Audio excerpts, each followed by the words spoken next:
এই রঙ্গিলা, রঙ্গিলা।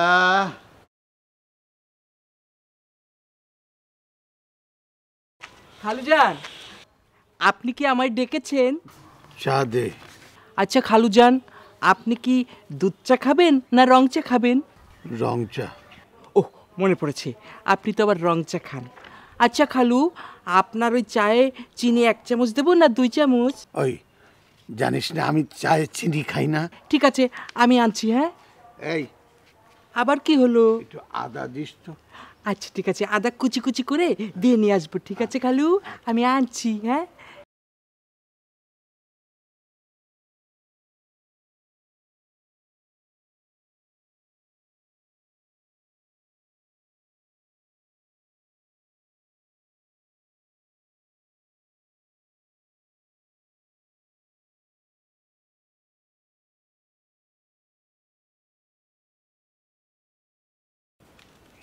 খালুজান, এই নেন আপনার চা। রেখে যা। রঙ্গিলা, এই কি করিস? আসছি খালাম্মা। উফ, আমার হয়েছে যত জ্বালা। খালুজান, চাটা খেয়ে নিয়েন। হ্যাঁ, আসছি। উফ।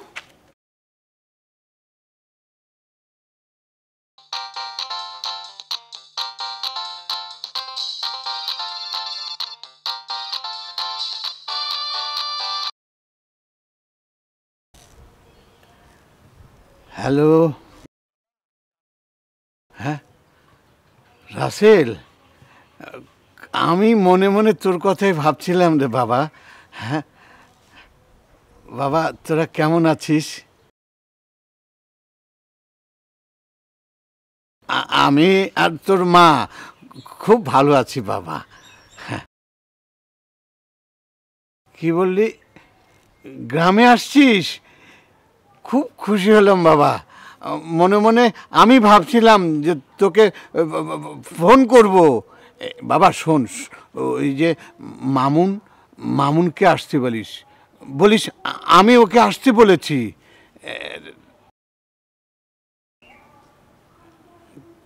আচ্ছা বাবা, আচ্ছা আচ্ছা।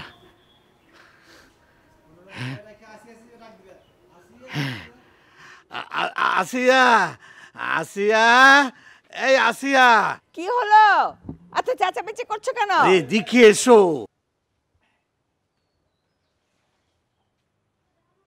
কি হয়েছে, এত চেঁচাচ্ছ কেন? তোমাকে দেখে তো মনে হচ্ছে খুশি ঝর্ণাধারা বয়ে যাচ্ছে। আরে তুমি শুনলে তোমার মনেও খুশির ঝর্ণা বয়ে যাবে। ও, এত ভাব সম্প্রসারণ না করে সারাংশটা বলো। চুলায় রান্না আমার। আরে রাসেল ফোন করেছিল, ওই আগামী শুক্রবারে বাড়িতে আসছে। রাসেল, রাসেল আসছে? মামুন আসবে না? মামুন আসছে। তাহলে এক কাজ করো, ওই রাহিকে ফোন করে দাও, জামাই বাবাজিকে নিয়ে আসুক। হ্যাঁ, 3 জন একসঙ্গে হবে। খুব ভালো বলেছো, খুব ভালো বলেছো, খুব ভালো, খুব আনন্দ হবে। দিচ্ছি। 3টা ভাই বোন, কতদিন একসাথে হয় না। যাই দেখি কি কি আছে ঘরে। ও সব আসবে। যাও যাও যাও যাও, রাহিকে একটা ফোন দিই।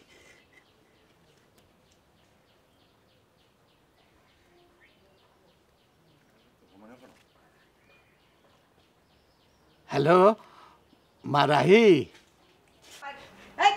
আরে বসে বসে কি বোঝাবুঝি করিস? হ্যাঁ, এই সব আমি এই ঝকঝক করে পরিষ্কার করছি।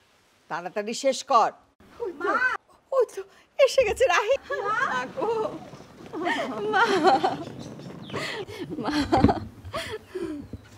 আসসালামু আলাইকুম আম্মা।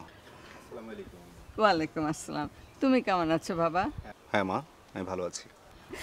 তুমি কেমন আছো মা? আর বাবা কোথায়? বাবাকে যে দেখছি না। ওই যে তোরা আসবি সবাই, সেই জন্যে পুকুরে জেলে দিয়ে মাছ ধরাচ্ছে।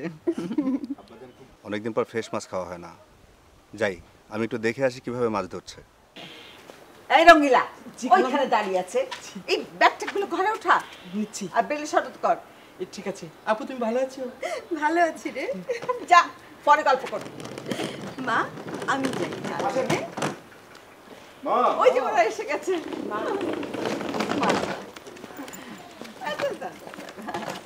লাগবে না, আরে আমার সোনা। আরে থাক, সবাই ভালো আছে? সবাই ভালো আছি মা, বেশ ভালো আছি। আপনি ভালো আছেন তো? হ্যাঁ মা, এখন অনেক ভালো, তোমাদেরকে দেখে অনেক ভালো লাগছে। আম্মা, আমার স্কুলে এক্সাম, অনেক কষ্ট করে 2 দিন ছুটি ম্যানেজ করে আসছি। আমার পার্লার কিন্তু এখন আর আগের মতো নেই। It's going very nicely. অনেক লোকজন সমাগম হয়। আমি অনেক লস করে আপনাদের এখানে এসেছি। মারে, মানুষ যতদিন বেঁচে থাকে ততদিনই তার ব্যস্ততা, তার কাজ। মারা গেলে তখন খোঁজ খবর নেওয়াও হয় না, আর সময়ও পড়ে থাকে অফুরন্ত। মা, বাবা কোথায়? বাবাকে দেখছি না যে। ওই যে তোরা আসবি সেই জন্য জেলে দিয়ে মাছ ধরা, ওই তো এসে গেছে। বাহ বাহ বাহ বাহ, খুব মনটা খুব খুশি হয়ে গেল। থাক থাক থাক বাবা, এই থাক থাক হয়েছে, আর সালাম লাগবে না। আরে লাগবে না, বসো, যাও। সালাম করতে হবে না বাবা। বাবা কোথায় গিয়েছিলে? আমরা তো তোর খুঁজছিলাম। আরে পুকুরে গিয়েছিলাম, জাল ফেলে জেলে মাছ ধরে তারপরে নিয়ে আসলাম। ও নো বাবা, আপনি কেন এমন কষ্ট করলেন? We don't like fish at all. আপনার ছেলে এবং আমি একেবারেই মাছ পছন্দ করি না। উফ, ব্যাড স্মেলড। বৌমারা শোনো, আমি হচ্ছে মামুন আর রাসেলের বাবা। ওরা কি পছন্দ করে আর কি পছন্দ করে না আমাকে বলতে এসো না। বাবা, বাবা তুমি মাছ ধরেছো নিজে, সেই মাছ আমরা খাবো না? অবশ্যই খাবো। আমরা খাবো বাবা, কি বলো? হ্যাঁ হ্যাঁ, রঙ্গিলাটা কই? এই রঙ্গিলা, আহা, আপনার ছেলে আর আমি দুইজনই পুকুরের মাছ পছন্দ করি। আচ্ছা আচ্ছা ঠিক আছে, তোমরা যাও, তোমরা ঘরে যাও, আমি নিয়ে যাচ্ছি। দেখো, আমি কিন্তু কাল সকালে চলে যাব। আজ এলে আর কালকেই চলে যাবে? আচ্ছা বাবা মা কি ভাববে বলো তো? তোমার বাবা মার ভাবা না ভাবায় আমার কিছুই যায় আসে না। দেখো, আমার জন্ম শহরে, আমি বড় হয়েছি শহরে, এই গ্রাম একদম আমার ভালো লাগে না। তাহলে গ্রামের মেয়ে জেনেও আমাকে বিয়ে করেছিলে কেন? নেহাত আমার মা বাবা তোমাকে পছন্দ করেছিল তাই, নইলে গ্রামের মেয়ের প্রতি আমার কখনো ইন্টারেস্টই ছিল না। ও দোলা ভাই, আপু তোমরা এখানে? ওদিকে তো খালুজান তোমাদেরকে ডাকছে, এসো। চল আসো। শোনো, এখানে একটু শান্তির জন্য এসেছি। প্লিজ দয়া করে তুমি তোমার নিত্যদিনের আগুন এখানে জ্বালিও না। তোমার আসল রূপ প্রকাশ করো না, প্লিজ। ও ভাইয়া, ভাবি, তোমরা এখানে? ওদিকে খালুজান তোমাদেরকে ডাকছে। ঠিক আছে, তুই যা, আমরা আসছি। তাড়াতাড়ি এসো। হ্যাঁ পাপিয়া, বাবা মা আছে, সবাই আছে, প্লিজ একটু হাসি মুখে থাকো, স্মাইল। চলো চলো। আচ্ছা, আমাদের তো এই বাড়ি ঘর দুয়ার বিষয় সম্পত্তি কোনো কিছুই না, কোনো মামলা মকদ্দমা নাই, তো ওনারে কিসের জন্য আসছে বলছো? কি জন্যে আসছে বলছি, একটু থামো, দেখো কি কি হয়। এই আহমদ, তুমি পড়া শুরু করো তো। তোমাদের বাবা আমাকে দিয়ে একটা উইল তৈরি করেছেন।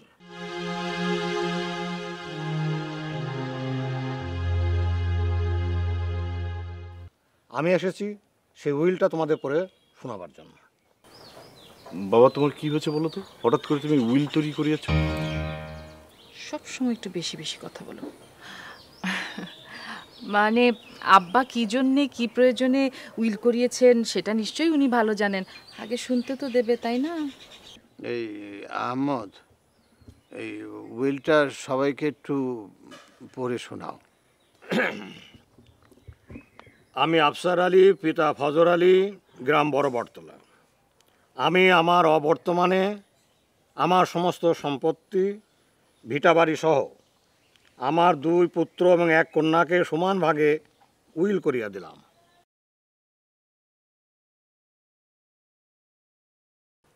বাবা, তুমি এত বড় ভুল কিভাবে করতে পারলে? হ্যাঁ বাবা, রাহি ঠিক কথাই বলেছে। তুমি মোটেও কাজটা ঠিক করনি। উইলে তোমার মার নাম বসানো উচিত ছিল। বাবা, আমাদের 3 ভাই বোন নামে তুমি উইল করেছো ঠিক আছে, কিন্তু মার নামে তো তোমার কিছু রাখা উচিত ছিল। তোমার মায়ের নামে জমি লিখে দিতে হবে কেন? তোমার মায়ের 3 সন্তান, তোমরাই তো তার সম্বল। আমার অবর্তমানে তোমরাই তো সবচেয়ে বড় সম্বল। আফসার, হ্যাঁ আমি তাহলে এখন যাই। এসো এসো এসো এসো।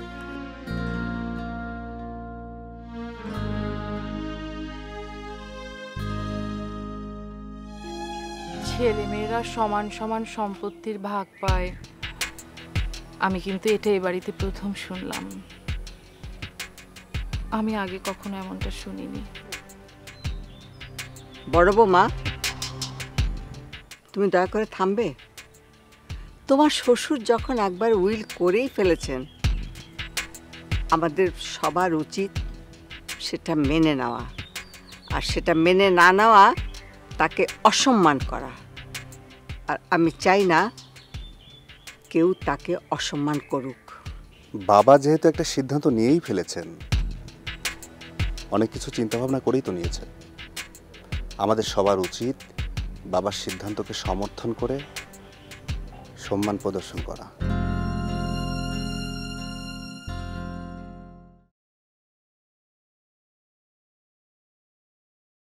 আসিয়া, আসিয়া,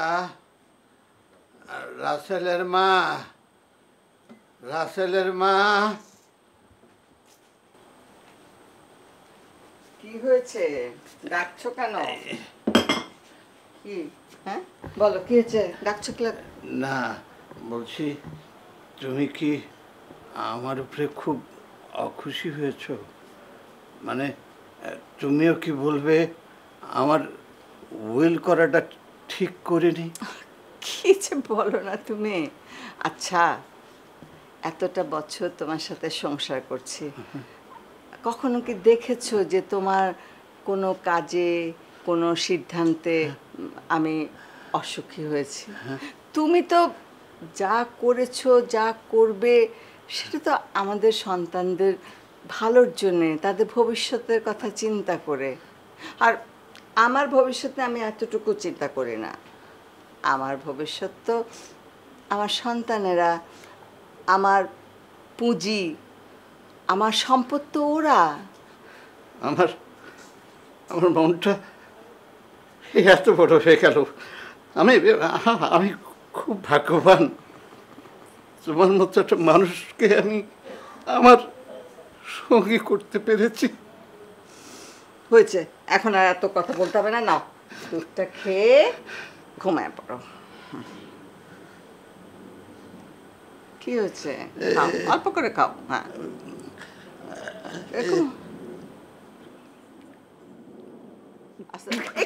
কি হলো? কি হলো?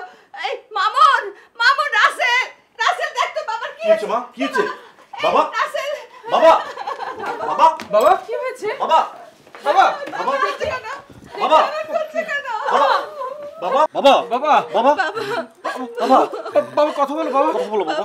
রাসেল, মামুন, বলো বাবা। রাহি, তোর মাকে দেখে রাখিস বাবা।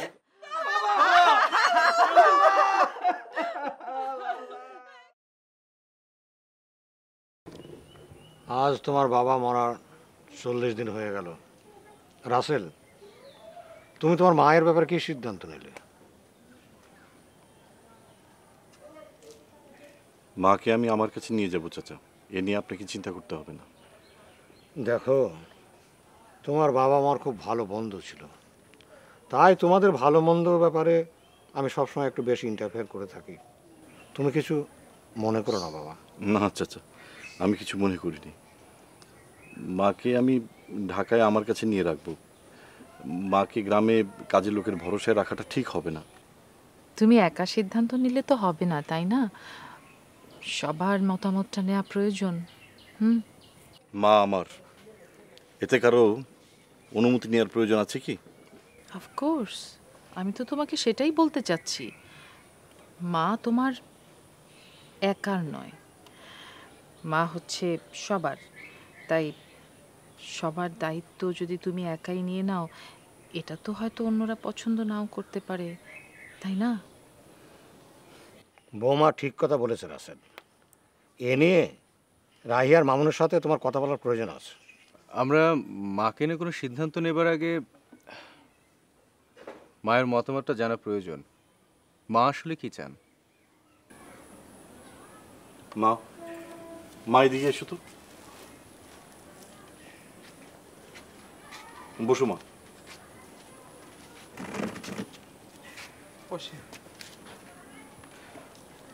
মা, আমার মনে হয় এই বয়সে তোমার কাজের লোকের ভরসায় একা একা বাড়িতে থাকা ঠিক না। এতদিন বাবা ছিল বিধায় আমি তোমাকে কিছু বলিনি। আমি আমার শ্বশুর, আমার স্বামীর এই ভিটা ছেড়ে আমার 40 বছরের এত স্মৃতি ভরা সংসার এসব ফেলে আমি কোথাও যাব না। যাক, বাঁচা গেল। সত্যি কথা বলতে কি ভাবি, আমিও চাই তুমি শহরে গিয়ে ছেলেপেলের কাছে থাকো। দুইটা ছেলে থাকতে মেয়েকে কেন দায়িত্ব নিতে হবে? আমি ঠিক বুঝতে পারলাম না ব্যাপারটা। শুধু ছেলেদের কাছে থাকবে কেন? ভাগ নেওয়ার সময় তো সবাই সমান, দায়িত্ব নেওয়ার সময় শুধু ছেলে কেন? আমি তো একবারও বলিনি ভাবি মায়ের দায়িত্ব নিতে পারবো না। তাহলে কেন শুধু শুধু এসব কথা বলে নিজেদেরকে হালকা করছো? আমি তো একবারই বলেছি আমি এখান থেকে কোথাও যাব না। তোমরা কেন শুধু শুধু এত ঘোট পাকাচ্ছ? এত কিন্তু মা, পরিস্থিতি। বাবা মারা যাওয়ার সময় তোমার দায়িত্ব আমাদের হাতে তুলে দিয়ে গেছে। সে দায়িত্ব পালনে আমি তো এক বিন্দুও পিছপা হব না। হ্যাঁ, আমি কিন্তু খুব খুশি জানো যে তোমরা আম্মাকে শহরে নিয়ে যেতে চাচ্ছ আর তুমি আমার কাছেই নিয়ে যেতে চাচ্ছ। আমার যে কি ভালো লাগছে। কিন্তু আমি ভাবছি কি জানেন আম্মা, আমি ভাবছি আম্মা আপনি যদি শুধু আমার কাছে থাকেন আপনি তো বোর হবেন, তাই না? শোনো, আম্মার কিন্তু মন ভালো থাকবে না। তার চেয়ে বরং আম্মা যদি 3 ছেলেমেয়ের কাছে 4 মাস 4 মাস করে ভাগাভাগি করে থাকে তাহলে আম্মার মনটা ভালো থাকবে, আমারও অনেক ভালো লাগবে। উকিল চাচা, আমি সিদ্ধান্ত নিয়েছি মাকে আমি আমার কাছেই রাখবো।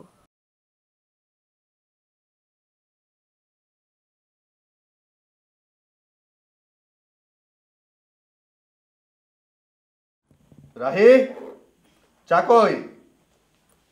আনছি।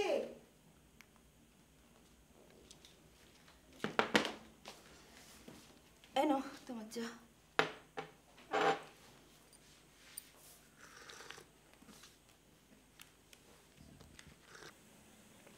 শোনো, কালকে থেকে আর বুয়া আসবে না। কেন? কি হয়েছে বুয়ার? বুয়া কি অন্য কোথাও চলে যাচ্ছে? আমি আসতে বারণ করে দিয়েছি। তুমি বারণ করেছো? তাহলে বুয়ার কাজ করবে কে? তুমি? তোমার মা বসে বসে অন্ন ধ্বংস করছে, তার হাতে পায়ে তো জং ধরে গেছে, আর জং ঝরানোর জন্য তার কিছু একটা তো করা দরকার না? বুয়ার কাজটা নয় সেই করুক। সাব্বির, এসব তুমি কি বলছো? মা শুনলে কষ্ট পাবে। আচ্ছা বলো তো, তোমার মায়ের কি চোখের পর্দা কাটা? কেমন নির্লজ্জের মতো মেয়ে জামাইয়ের বাড়িতে বসে বসে থাকছে আর খাচ্ছে, বিনিময়ে সে কিছুই করছে না। এই কেমন বেহায়া মহিলা রে বাবা! এমন বেহায়া মহিলা তো এ জগতে আমি দ্বিতীয়টা দেখি নাই। তোমার মারে না দেখলে আমার জানাই হতো না।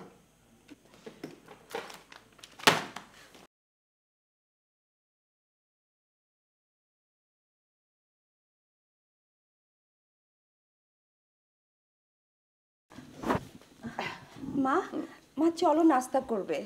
না রে, আমার নাস্তা খেতে ভালো লাগছে না, খাবো না নাস্তা আজকে।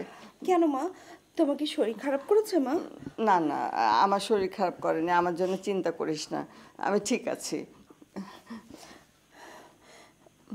মা, সাব্বিরের কথা তুমি কিছু মনে করো না মা। না রে, আমি কিছু মনে করিনি। কেন মনে করব? আমি তো আসলে একটা নির্বোধ মূর্খ মহিলা। তা না হলে কেউ এভাবে মেয়ে জামাইয়ের বাসায় পড়ে থাকে? হ্যাঁ, তাদের গলগ্রহ হয়। কিন্তু জানিস মা, আমি কোনোদিন আমার 2 ছেলে আর জামাইয়ের মধ্যে পার্থক্য করিনি। আমি ওকে আমার নিজের পেটের সন্তানের মতো জেনেছি। কিন্তু আমি কি নির্বোধ! সত্যি আমি বোকা, একটা বোকা মেয়ে ছেলে। আমি বুঝিনি যে এক গাছের ছাল আরেক গাছে কোনো দিন মেলে না। আমি কি বোকা রে! আমি কি বোকা! মা, ও শোন, ভালো কথা, এই বুয়াকে বিদায় করে দিয়েছে, খুব ভালো হয়েছে। এক একটা কাজে নাকি 800 টাকা করে নিত, এটা কোনো কথা হলো? হ্যাঁ, আমি সারাদিন শুয়ে বসে থাকি না, আসলে ঠিকই, আমি এই কোটা বাছা যা যা আছে সব কাজ করে দেবো, সারাদিন এই শুয়ে বসে থাকি, তুই কোনো চিন্তা করিস না। হ্যাঁ, বাড়িতে তো আমি কাজ করতামই, কি আছে, মেয়ের বাসায় করবো না? মা মা, তোমাকে কিচ্ছু করতে হবে না মা, কিচ্ছু করতে হবে না।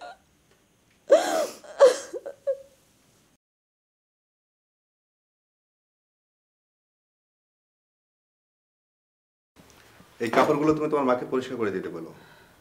আর দেখো, এই শার্টটা কিন্তু অনেক দামি শার্ট, সাবধানে যেন পরিষ্কার করেন। উনি তো আর দামি কাপড় কখনো পরিষ্কার করেননি। তুমি দয়া করে চুপ করবে? চুপ করবো কেন?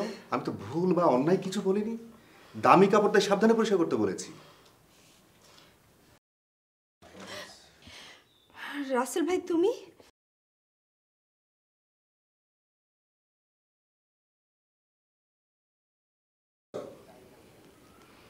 আজ তোর বাসায় 4 মাস পূর্ণ হতে চললো, তাই আমি মাকে নিয়ে যেতে এসেছি। এসেছেন, ভালোই করেছেন। তা ভাইয়া একটা ফোন তো করে আসতে পারতেন। ফোন করে আসলে আগেই মাকে দিয়ে ঘরবাড়ি পরিষ্কার করিয়ে রাখতে পারতে, তাই না? রাহি, আমি তোর কাছ থেকে এটা আশা করিনি। তুই মাকে দিয়ে ঘর মুছাচ্ছিস, আর সাব্বির মাকে অর্ডার করছে কাপড় চোপড় পরিষ্কার করে রাখতে। ভাইয়া, তুমি বিশ্বাস করো, আমি মাকে অনেকবার বারণ করেছি, কিন্তু মা আমার কথা শোনেনি। তুই থাম। যে মা নিজের বাড়িতে কখনো ঘর মুছেনি, সে মা মেয়ের বাড়িতে নিজের ইচ্ছায় ঘর মুছছিস, তুই আমাকে এটা বিশ্বাস করতে বলছিস? মা, এখানে আর এক মুহূর্ত না, তুমি এসো তো, চলো আমার সঙ্গে এসো।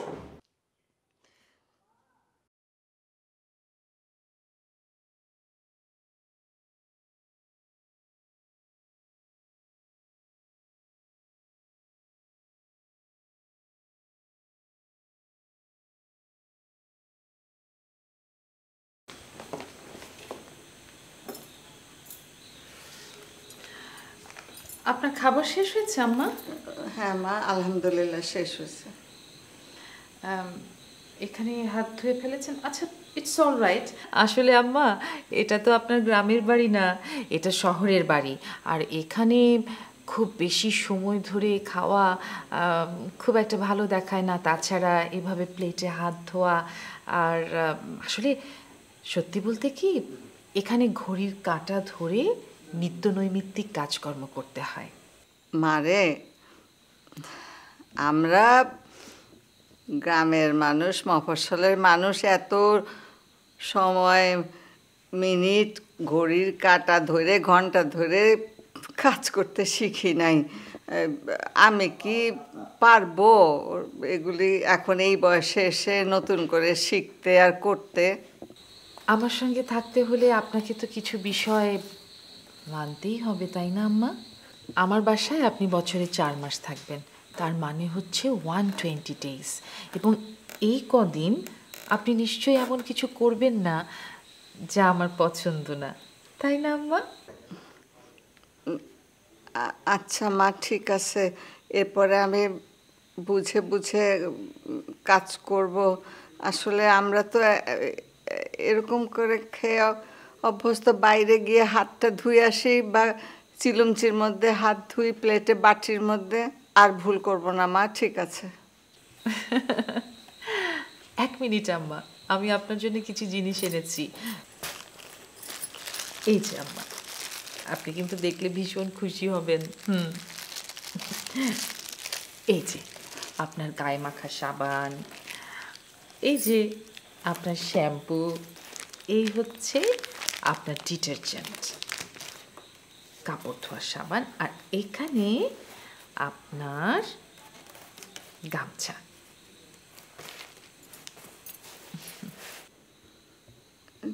গামছা? এটা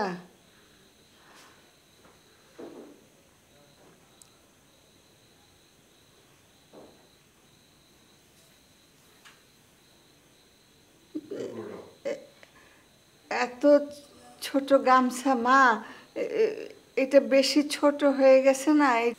আম্মা, আমি সারা মার্কেট ঘুরে আপনার জন্য কেনাকাটা করে নিয়ে এলাম, কত কিছু নিয়ে এলাম, আর আপনি আমি আসবার সঙ্গে সঙ্গে এভাবে কথা বলছেন।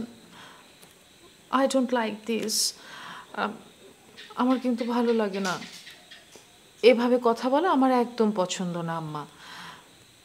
দেখেন আম্মা, এই যে গামছাটা ছোট বলছেন, এটা তো 1 বছরের জন্য যথেষ্ট। সামনের বছর যদি আপনি I am sorry for that, মানে আই এম রিয়েলি সরি, যদি আপনি সামনের বছর বেঁচে থাকেন আমি আপনাকে একটা বড় গামছা কিনে দেব। And this is my word আম্মা। আর হ্যাঁ, আপনি কিন্তু এটা সেটা বলে আপনার ছেলের কান ভারী করবেন না যেন, হ্যাঁ? সেটা কিন্তু আমি একদম পছন্দ করব না। তাহলে কিন্তু হিতে আবার বিপরীত হয়ে যাবে। হ্যাঁ, ঠিক আছে আম্মা।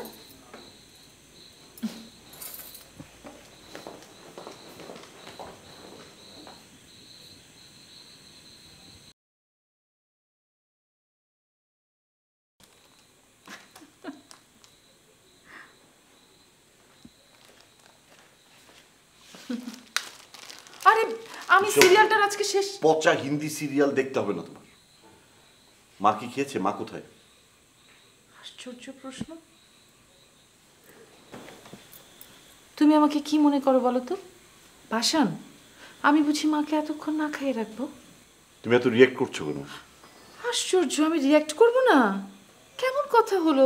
তুমি আমাকে এইভাবে আঙ্গুল তুলে কথা বলছো আর আমি রিঅ্যাক্ট করব না? আমি চুপ করে বসে থাকবো? কিন্তু নেহা, মা কোথায়? মা তো ঘরে নেই।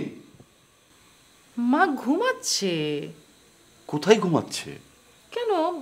ওই যে আমাদের কাজের মেয়েটা আছে না সুফিয়া, ওর ঘরটায়। হোয়াট? তুমি মাকে কাজের লোকের রুমে ঘুমোতে দিয়েছো? আরে শোনো না, আমি নিচে দাঁড়িয়ে থেকে একদম চকচকে তকতকে করে রুমটা পরিষ্কার করেছি, মার কোনো সমস্যাই হবে না, একদম ফ্রেশ অ্যান্ড ক্লিন। নেহা, আমার মা সবসময় বড় রুমে ঘুমিয়ে অভ্যস্ত। তুমি তাকে একটা ভালো রুমে ঘুমোতে না দিয়ে কাজের লোকের রুমে ঘুমোতে দিলে? এ বাড়িতে গেস্ট রুম একটা, কদিন বাদে আমার বোন আসবে অস্ট্রেলিয়া থেকে, তখন তখন বুঝি আমার বোন তোমার মায়ের পাশে একই সঙ্গে একই রুমে ঘুমাবে? How funny! হুফ, তুমি তাহলে কি চাও? তোমার মার শরীর থেকে আমার বোনের শরীরে অসুখ বিসুখ চলে আসুক? নেহা, তোমাকে আবার মানুষ ভাবতে কষ্ট হচ্ছে, আর নিজের প্রতি ঘৃণা হচ্ছে এই ভেবে যে তোমার মতো একটা মেয়ে আমার স্ত্রী।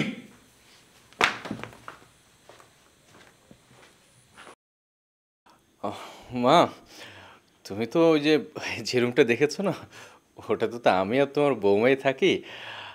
আর এই রুমটাতে তো তোমাদের বৌমার বড় ভাই থাকে। আসলে পুরো বাড়িতে তো মাত্র 2টা রুম, আর মানে একটা ড্রয়িং রুম আছে। মানে তোমাকে যে আমি কিভাবে কি বলি? আরে আমারে নিয়ে চিন্তা করিস না, বুড়া মানুষ যেইখানে রাত ওইখানে কাইটা একটা হইলেই হইল। মা, আমি ঘুমাতে যাব। এই চলো। হ্যাঁ, তুমি যাও, আমি আসছি।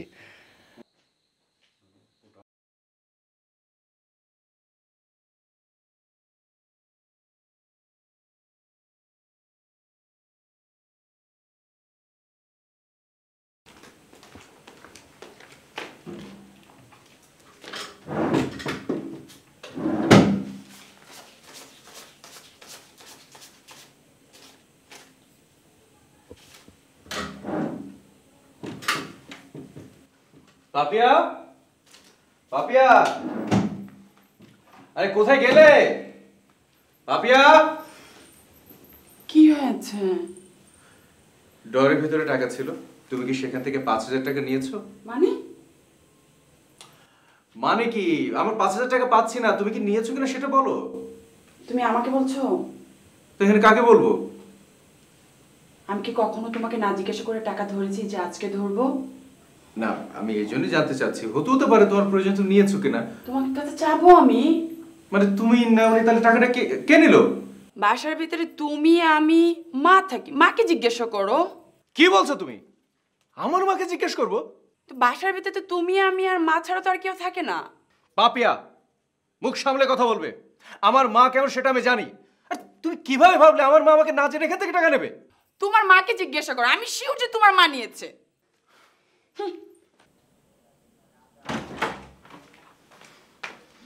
মা, ওয়ার্ড্রোবেরও 5,000 টাকা রাখা ছিল, এখন টাকাটা কোথাও খুঁজে পাচ্ছি না। তুমি কি টাকাটা নিয়েছো? আমি কেন টাকা নিতে যাব? আমি তো জানি না কোথায় টাকা ছিল না ছিল, আমি তো দেখিও নি কোনো টাকা। দেখো মা, তুমি আমার মা হও, তোমার যদি প্রয়োজন হয় আমি তোমাকে অবশ্যই টাকা দেবো। তুমি নিয়েছো তারপর আবার অস্বীকার করছো। মামুন, আমি আমি তোর টাকা চুরি করেছি? আমি আমি চোর? আমি আমার ছেলের টাকা চুরি করেছি? মামুন, আমার দরকার হলে আমি তো তোর কাছ থেকেই নেব, আমি কেন চুরি করতে যাব? দেখ, ভালো করে দেখ কোথায় টাকা আছে, দেখ, না হলে পুলিশে দে আমাকে, পুলিশ আমাকে মেরে মেরে বের করুক টাকা। দেখো মা, বাড়িতে আমরা মাত্র 3 জন থাকি, আমরা দুজন তো ঘরেই ছিলাম না, তুমিই ছিলে, আর টাকা তোর হাত পা হয়নি যে উড়ে চলে গেছে।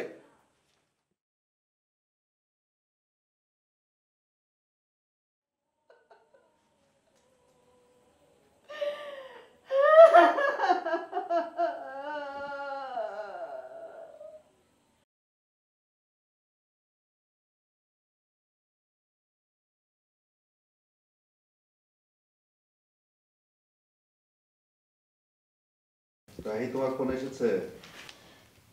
এই অসময়ে আবার কে ফোন করলো?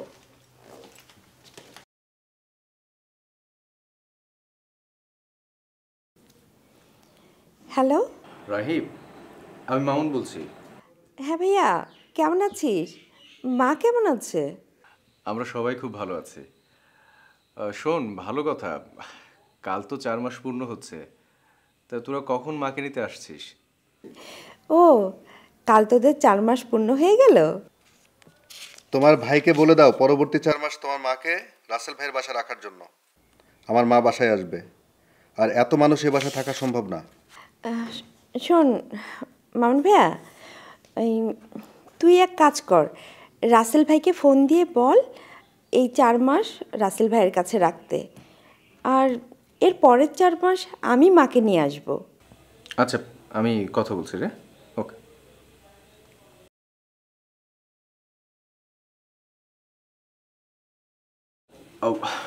ভাবি, আমি মামুন বলছি।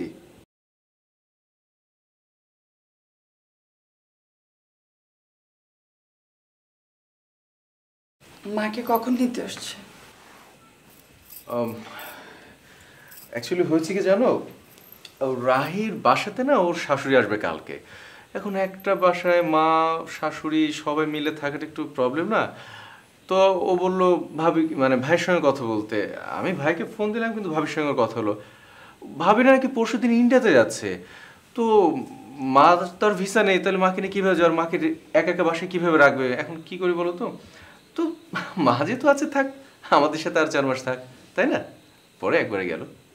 আমি এত কথা বুঝি না, আমি তোমার মাকে রাখতে পারবো না।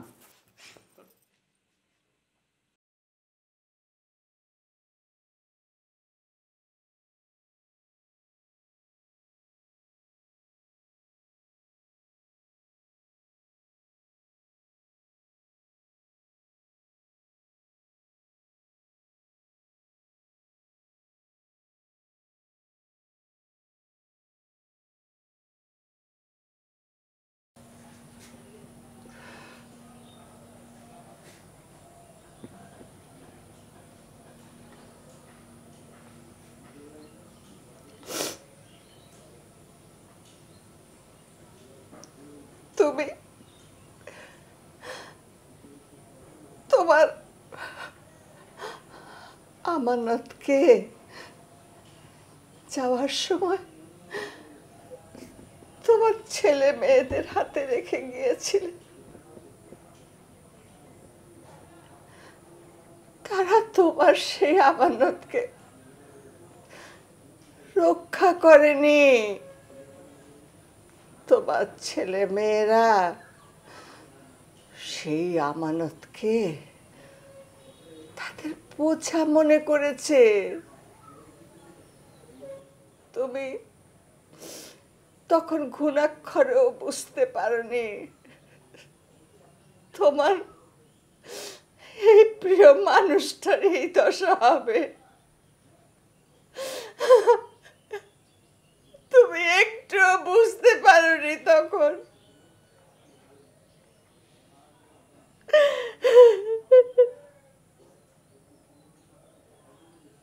আমার পেটের সন্তান, আমার নারী ছেঁড়া ধন, তুমি বলো আজকে তাদের কাছে আমি শুধু কলগ্রহ না, আমি খুব খারাপ, আমি চোর, আমি ওদের টাকা চুরি করেছি।